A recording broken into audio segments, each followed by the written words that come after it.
মৌমিতা দাশগুপ্তের লেখা আমার অত্যন্ত প্রিয় একটি কবিতা।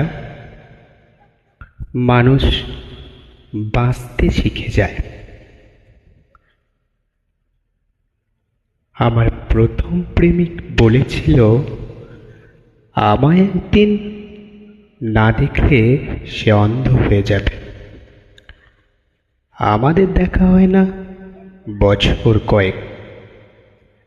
না, সে অন্ধ হয়নি, বরং তার চোখ দিয়ে নতুন মেয়েটিকে ভবিষ্যতের স্বপ্ন দেখাচ্ছে।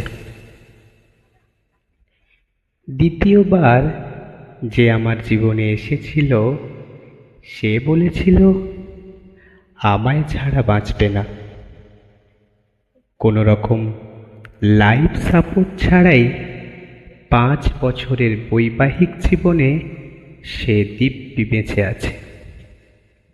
যার হাত ধরে সংসারে পদার্পণ করলাম, সে বলেছিল আমি তার অর্ধাঙ্গিনী।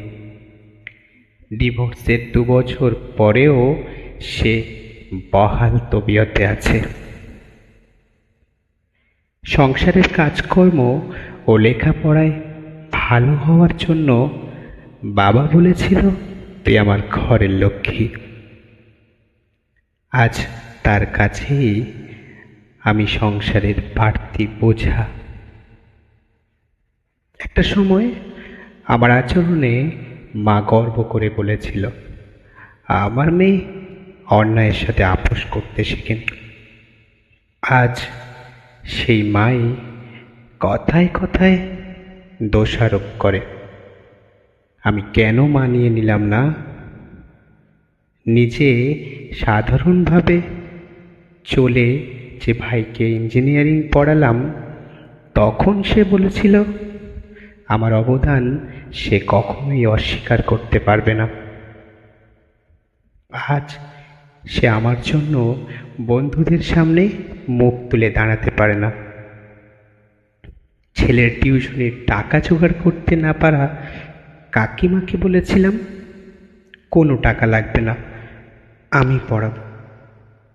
তখন কাকিমা হাত জোড় করে বলেছিল, তোমার মতো ভালো মানুষ হয় না।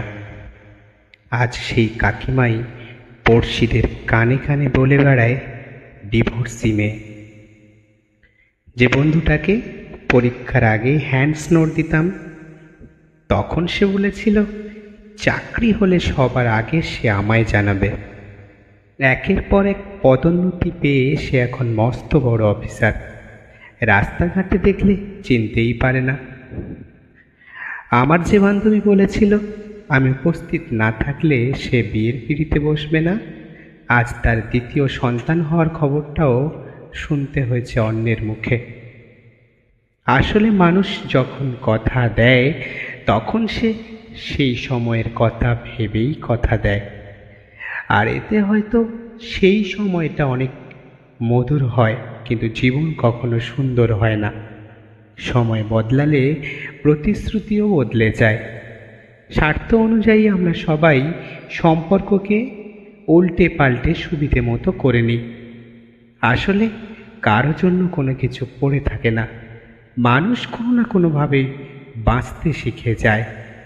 আসলে শিখে নিতে হয়। ধন্যবাদ।